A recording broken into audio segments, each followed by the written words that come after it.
Hello everybody, welcome here to the special video, the 300th upload to YouTube, and I'm very excited about this. So, I'll show you some Beyblade battles, stuff like that.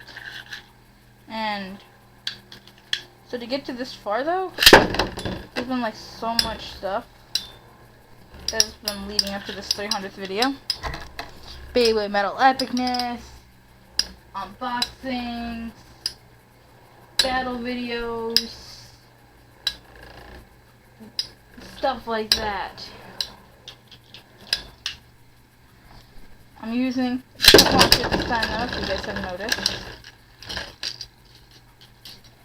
I don't know if you guys did notice that I'm just using a Hasbro launcher, but anyways, I'm going to some other cool stuff coming up. Once we get to 400, they're going to be doing some more Beyblade Metal Epicness videos, things like that. But and obviously, Jewel has a lot of videos herself. So just watch some of these other battle clips coming up right now. And also a talk with the Blader of Summer about some Beyblades and stuff like that. So let's just do another quick battle right here, and then we'll get to some other stuff. Video clips, stuff like that. Yeah, so with the Blader. Epic interview with the Blader of Summer.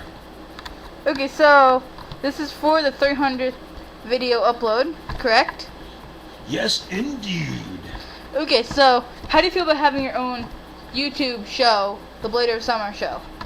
I think it's absolutely marvelous. Okay then. So do you want to tell us a little bit about your upcoming videos that are there? Well, we've got several coming up in the future here. We're going to have the Extreme Top System Tornado Battlers, Electro Battlers, and Spin Control. So that's what we got coming up, along with some Stealth Battlers. Okay, now tell us what your second video is. The second video is going to be about stadiums. By Hasbro. Hasbro's been around for a long, long time. Mm-hmm. Famous for Cabbage Patch Kids. And Samacong. The triple type stadiums. And it's Takura Tomy. And your Tomy's next one? been around for quite a long time as well too. And your final one? Was going to be about Pegasus, El Drago, Leon, and Unicorno Striker. Okay, so are you looking forward to that? Sure, I think they're going to be amazing. Okay, so tell me. I look like a Hasbro part since they're from Rhode Island. Okay, so but you know that all three of those brands are all made in China? Unfortunately, yes. Okay, so tell me what one of your three Beyblades do you like the best? Lightning El Drago, Cyclone Herculeo, or Death Quetzalcoatl? Rock Zarafa. Which you don't even own. Okay, so are you excited about our upcoming battle that we're gonna have, Death Quetzalcoatl versus Cyclone Herculeo? Sure, that's going to be awesome. Okay, so how do you feel about if I was to get a Guardian Reviser battle against Samurai Afraid? That would be epic. Okay, so do you know the type that Guardian Reviser is? No. Okay, Guardian Reviser is a defensive type. Okay, and that's cool. I've been told I'm pretty offensive. Anyways, so What is your favorite character from the Beyblade show? I don't know. We'll list a few of them. Jenga, Kenta, Benkei, Madoka, Kyoya. You. Oh, I forgot about him. He's your favorite? Yeah, the he's little cool. kid? The little kid with the Flame Libra? Mm-hmm. That's cool. So, how do you feel about, Kurt, do me a favor. who's the tempo? Come with that cake, please. Don't make it roll in your eyes face, Dad. Why? Can you pause it? Why? Because there's no pause feature on it. Oh. Now, Kurt, you better move the chair. Don't be a turd now, okay? Okay, let's continue this. Well, we had a bad interruption. Your damn clothes are in there too, so don't get mad at me. Be helpful. Vader Winter needs to be helpful and be considerate when someone's washing your clothes. Okay. Anyway! Or you'll smell like Benkei without unwiped butt. And you know how that smells, Dee? No, but I can only just think about it. Anybody who cut down trees with a Beyblade must have a stinky butt. Okay, tell about this Beyblade that you have right here. Galaxy Pegasus. Woo! So tell us about it. It's blue and red. Okay then.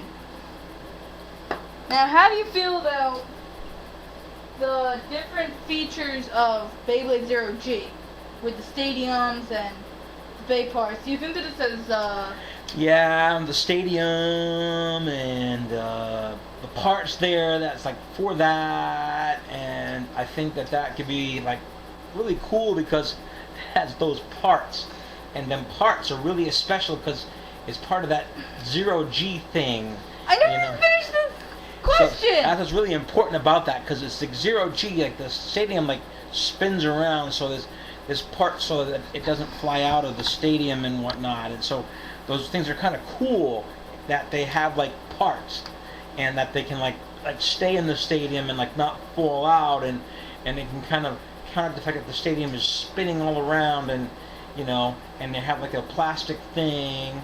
And then Okay, that how do you metal feel thing. about Samurai Afraid's performance tip CF, how it protects itself from going out of that little hole that's in the stadium? That's neat. Okay, now how do you feel about the starter dash set, which comes with the recolored version of Samurai Afraid, the Zero G Stadium, and a compact launcher? That's really neat. Tell me how do you feel about the compact launcher now that the compact launcher comes with a Beyblade tool? Those are really neat. Okay, how do you feel about that's really neat? How do you feel about that's really neat though? Tell me. All those things are really, really neat. Okay, besides your answers that are really neat, let's talk about something else now. Okay, that'd be really neat. How do you feel about the mood change of Death Against the Quill? Swell. Why do you like Death Against the Quill so much? Because you go back into the history of time. 2,000 years ago, all within the Maya-related tribes of South America, the Incas and whatnot, they believed in that he was a god, that he was the creator of life, and he did all these wonderful, amazing things, that from blood from his manhood, he actually made man in the dirt, and it was really weird. So that's cool. That's so random. Okay, anyways. But he was like this kind of like multi-dimensional god. He kind of like just whatever they needed a god to do, he kind of filled the gap. You know, it's like an all-purpose utility god. He kind of did that kind of thing. So if they needed, you know, to kind of someone to fill that gap and be that god for that kind of thing, he was the one they'd call on. So, you know, and they kind of said, you know, back, you know, in December 12th when the world ends, we'll get to see, you know, Quetzalcoatl again. So, you know, he's an all-purpose kind of guy. It helps out a lot. Okay. So, how do you feel about Dr. Ziggurat taking Zio and Masamune's friend Toby and changing him and brainwashing him and renaming him Faust and making him use the spiral core, which would then be used later to try to destroy the world. That wasn't very nice. Yeah. Okay. So how do you feel about the Dark Nebula being connected to what Dr. Ziggurat's doing in the second season of Beyblade, and that's the first season? Well, that's not very nice either. Okay. So the Dark Nebula uses a reverse rotating Beyblade, which should have never been taken. How do you feel about that? That's not very nice. And then they try to take over the world with it. Whew, that stink. So then, after that happens, Dr. Ziggurat is the person that was really behind the Dark Nebula. And he just tries to act like, oh, he's all good and everything. But then it turns out that he's trying to sell his spiral force, which people could use for evil. And then he ends up helping for the end of the world, as they're trying to take it over and make it all covered with darkness by using Diablo Nemesis in the third season. So, do you like how all three seasons are sort of tied together by different people doing different evil stuff, which leads up to the final season? Well, you know, it all leads to the end of the world, like on December 12th. When we get to see Death Quetzalcoatl again, you know, and those kind of important things that happen. So I kind of feel that that the show kind of reflects that it's going to happen, and that yes, we're going to see the end of the, and the whole world does revolve around Beyblades. Hey, the world's spinning just like a Beyblade. You're right. So, the final question of this interview, which has been like 10 minutes, what is your favorite Beyblade of all the Beyblades? And why is that your favorite? And have you ever battled with it? You know, they're all good in their own special way. You know, so you have to like them all because they're all good. You know? Well, we can change that. We can always. You want to hurt any one of their feelings by saying that one's better than another. Besides the Storm Capricorn and Poison Scorpio are truly the worst ones. Yes. Yeah, but there's good in everybody and every band. You know, if they can all have be good. They don't all have to be. It's, you know, they all start off good, but they're just trained bad. They could be, they're truly to their core, they're very good. So if they get with the right owner, they'll all be good. You know, we're talking about Bay parts, not evilness. That's neat. Okay, I think we have time for one more question. Now, how do you feel about you have to use your Bay points to go up to this machine in Japan, launch your Beyblade into the machine, and then take on the original Quetzalcoatl, which is I believe 90 flat or something like that. I don't know. But how do you feel about that? You have to use your own Beyblade to defeat it, and you have to go through 5 levels. Then you could possibly get it. Do you get yours back? I don't know. I think so. That would stink if you lost yours in the machine. Yeah.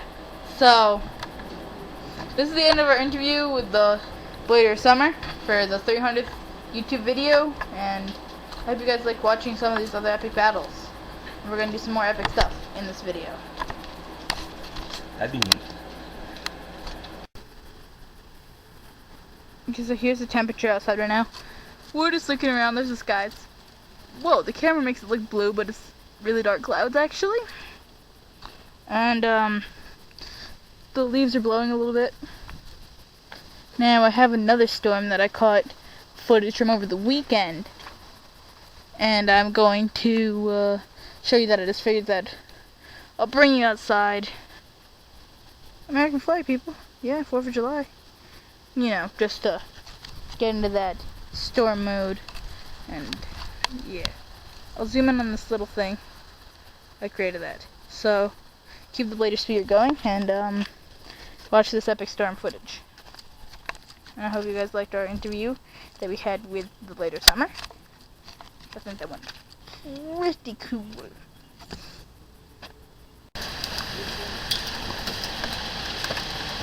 Oop, too much brightness.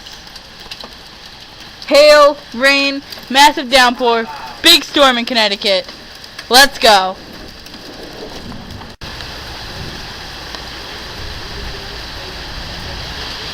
Oh, look at their clothes. I don't see any hail now. Whew. It's pouring rain. YouTube. This is going on YouTube. Stop rain and stop hailing now.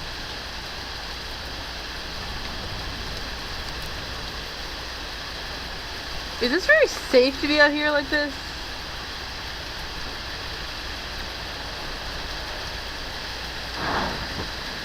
No more hail. Oh, you're recording too?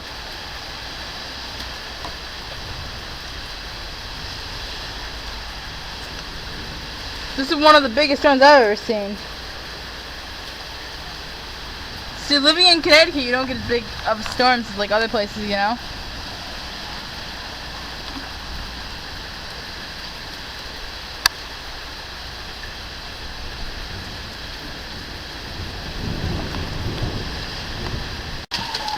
Massive hail everywhere. Take cover. Look, that's Run for your life. Ambulance. Nice.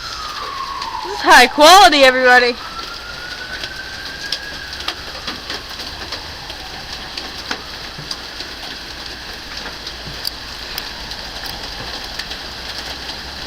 Look at the downpour, the rain, the everything in this massive storm of doom.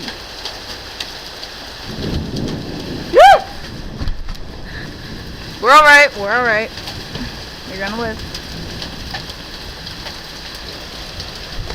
If you're seeing this YouTube video, we survived the storm. That's good, right? Your foot is on YouTube now.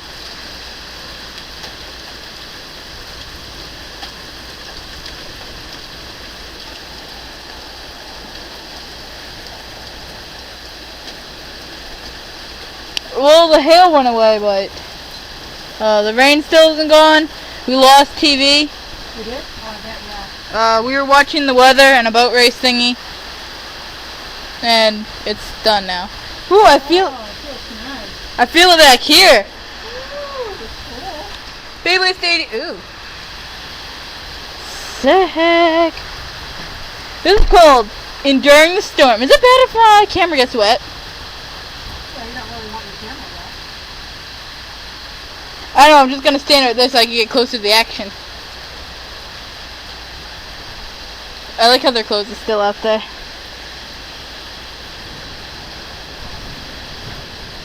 Okay, we're going inside.